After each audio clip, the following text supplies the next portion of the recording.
Hi everyone, Amy here from Amy's Planner and welcome back to my channel. I hope you're all having a lovely day. It's a little bit late, but I'm finally sharing my 2021 planner lineup and yeah, it's definitely a pile, but it took me a while to decide on everything and what I'm using them for. And I also wanted to have a quick talk about my 2020 Passion Planner. So this isn't a flip through of 2020, that's going to come later when I finished filling out the last couple of things, but I want to talk about why I'm not using a Passion Planner in 2021 as much as I love the brand and I love the planner. So yep, just making sure I'm in frame. So this is the medium size, which is a B5 Passion Planner. It's in, I think the color was called Blush, I can't quite remember. I picked up this planner in a D-stash in about May when I was looking for a timed weekly planner. So it has Empowered Women, Empower Women embossed on the back, and then the Passion Planner logo, and then it's very soft and very supple and gets dirty very easily. So, I mean, I didn't treat it terribly, but I also didn't baby it. But for the majority of the year, it sat on my desk. And when it wasn't sitting on my desk, it was in a pencil case in my handbag. So it's very dirty and I don't quite know why. I can't get rid of these marks, especially this one here. This one's really strange. It's like the dirt's embedded in on the leather, which is a bit annoying, but you know, not much I can do. So let me turn to a random page. Here we go. So I started this planner in May. When we were doing our first lot of remote learning and I needed a planner, that had a weekly view that was timed, because I was using an A4 date or a page, which had times down the side and plenty of space for notes, but I couldn't see a week at a time. And I had so many meetings and so many classes online that I just needed something where I could see everything at once. I could, you know, make notes and that sort of stuff. So this was brilliant for that. So for example, here's a week. No, that's not a very good week.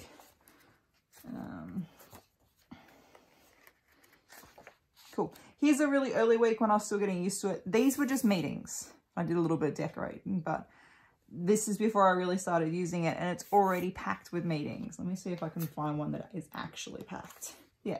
So many meetings that I needed to have at the right time so I could see in advance, so I didn't book meeting on top of meeting and all that sort of stuff. So for that, it was brilliant.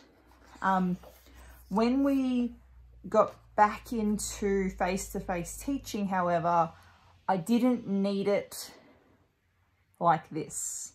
I didn't need a week at a, view with meeting times because my classes didn't change once we went back to school. And all meetings had to be at a set time because we were all doing other bits and pieces. So I didn't need it for that once I go back to work, and it just felt like I wasn't using it to its best advantages because I didn't need the times down the side anymore. And I didn't like having my work to-dos and my personal to-dos on the same page. I do prefer to have them separate. Because they're often, like, I have either more work to-dos or more personal to-dos and they didn't quite work. And anyway, so if I was working in a job where I had to have specific meetings at specific times and spaces for notes and reflection and monthly views and pages at the back for notes, it's perfect for that. I really did love it. I do love this planner. I love the Passion Planner family, PashFam, and the message that's behind the planner and all the stuff that Passion Planner put out and all the support they have. It's just amazing. And if you want to give Passion Planner a go, if you go to their website, so passionplanner.com, you actually can download the planners for free to try them out. Or if you can't afford a planner, at least you can print the pages and you have a planner. It's really cool. They are amazing and I loved it. Yeah, so I really love this planner. You can see how well I used it. Like, I packed it full of stickers. And part of me is really disappointed that I'm not using a Passion Planner this year, but I'm also like, I need a planner that works for me, and that's not working for me at the moment. So let's get into this year's planners. And yes, I know there are a lot. Let's start with work. So this is just an old Element clutch purse, which I'm using to hold my work planners, which are a bit small, but that's okay. The good thing about this is it fits in my handbag. I can put stickers and pens and notes in it, and I can just pull out all of my work planners at once, or work planner at once, and it all just stays together. It doesn't get lost in my bag, and that's really cool. So at the end of 2020, so term 4, I was using an Amplify planner that I'd actually printed myself from their website, and disbound it. And I think you might have seen it, you might not, you might have seen some photos over on my Instagram. And that was really cool. Like, it had the times down the side, and it had like priorities and to-dos and home, like personal to-dos and notes space and all sorts of things. And that was really good. But I wasn't 100% happy with it. And I don't quite know why I wasn't 100% happy with it, but I just wasn't. So instead of printing that again and not being happy with it, I thought I'd give something else a go. And I picked up 2 A5 size planners just to, you know, see what they'd be like. So let me just, I'll start with this one. So this is a Muji A5 weekly planner. It's white. It comes with the plastic cover. So lots of planners, you have to buy the clear plastic cover to go with it. Whereas this one comes with it, some secretarial pockets. It's lovely. I picked it up from Muji during the Black Friday sales. Has a year glance, and then it has monthly spreads, and all the monthly spreads are together, which is fine. And then it's just a whole lot of weekly pages. And, you know, so it's got the day, some space at the top if there's a special event, couple of blank spots, and then an hourly from 8 till 9, so 8 a.m. to 9 p.m, which is kind of my work hours. Like, I'm 8 till 5, so it's nearly there. And then some space down the bottom for notes, and then a bit of a sidebar with this month and next month's calendars. And it's just like that all the way through. There's a tiny little baby ribbon, which I'm not a big fan of, but oh well, maybe I'll replace it. And then at the back, there's just some lined note paper. So the paper's really silky. I don't know how it's going to go with my favorite pen, which is just a gel pen. So we'll see. I don't know. I'll have to let you know how that goes. And I can already hear you saying, but that hasn't got a lot of note space. And Amy, you write to-do lists for everything. 100% true.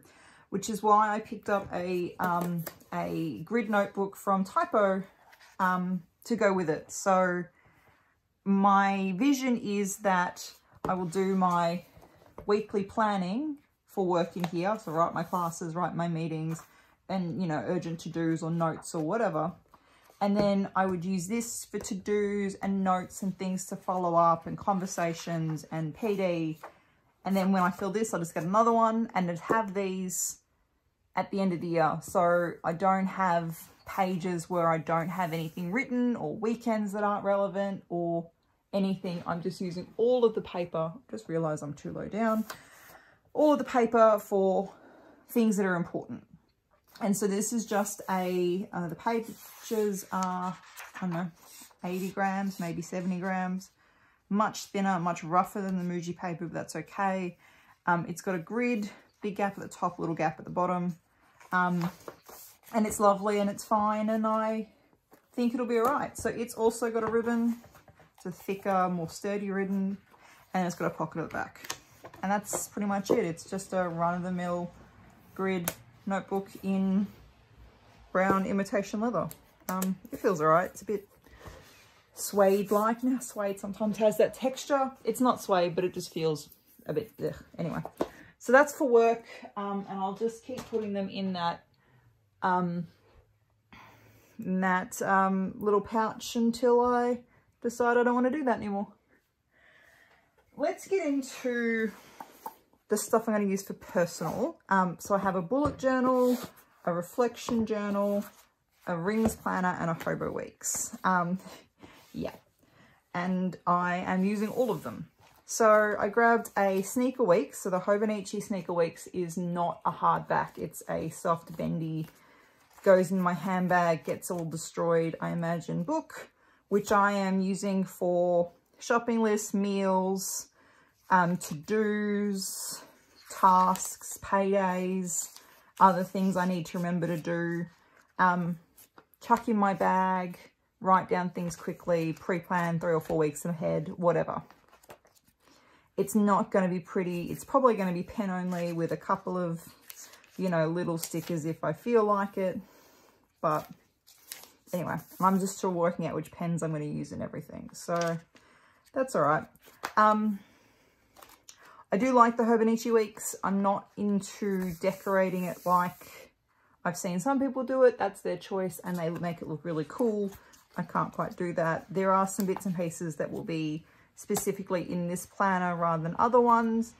So like household jobs and my cleaning tracker and shopping lists and that sort of stuff's going to go in here and not anywhere else. So anyway, that'll go back in my handbag now that I've spoken about it.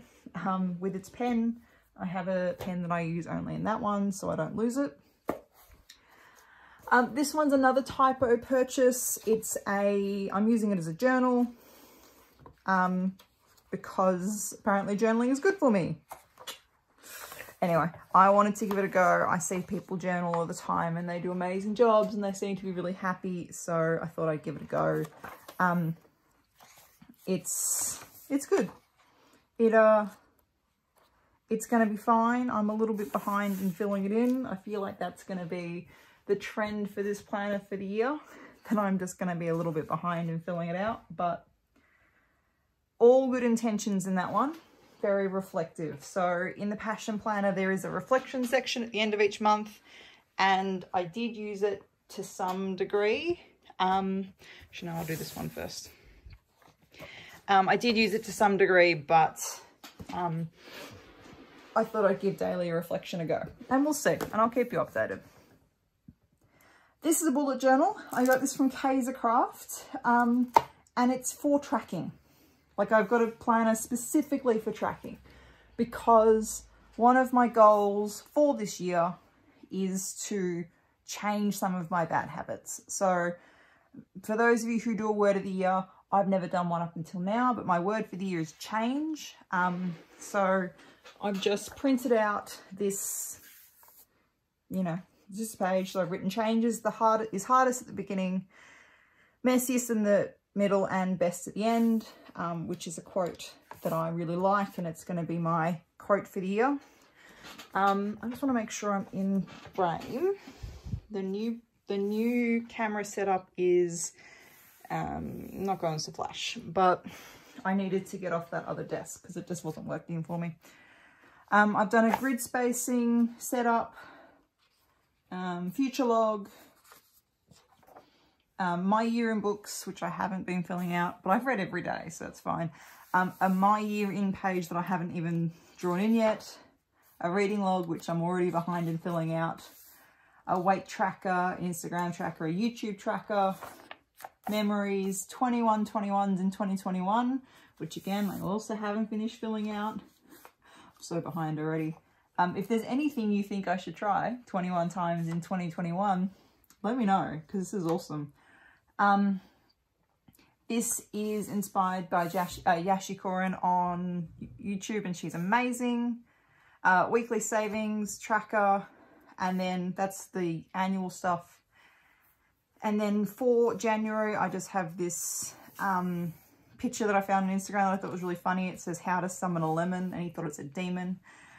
January, and then habit trackers, step trackers, term 1 to-do list, a mood tracker, some journal prompts, things that I need to do at some point during this month, and then some notes for my vision board, which will be on the next page, and I'm going to set up with you at a later date.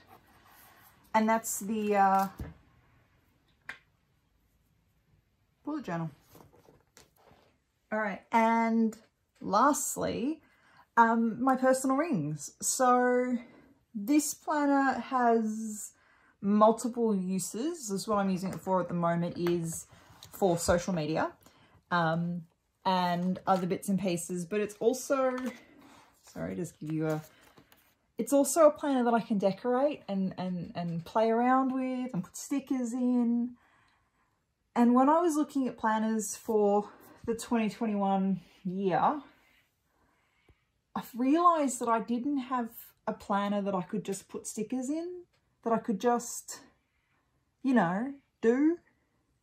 So yeah, I decided that I was going to pick up, like, I had this spring planner already, this gorgeous, gorgeous yellow Kiki K planner that had been sitting in my bookcase for ages and didn't really have a use for it. Didn't want to throw it, like, didn't want to get rid of it because it's stunning. Like, it's the most beautiful planner. I just, yeah, so it's got an envelope in there from May Paper Co. and then some blank monthly inserts from Officeworks. And I think they are Carpe Diem, but I can't remember. And they're just, you know, whatever. And then I've printed out some simple blank inserts from Simply Trendy Co. No, Simple and Trendy Co. There we go. And yeah, so it's my pretty decorating social media. I can put things in it. I can make some dividers. I can do some crafting in it. And I'm really happy I've got this one. And so that's my planner lineup. There are definitely more planners this year than I've had in the past. Like, normally I try and keep everything into one planner, but I wanted to spread it out this time. I wanted to have a clear division between my work life and my home life because I feel like I need that this year. I feel like I need a break and a gap and just the opportunity to do something different. So yeah, that's my planners, and that's what I've come up with, and that's it. That's my spread. That's my amazing spread of planners.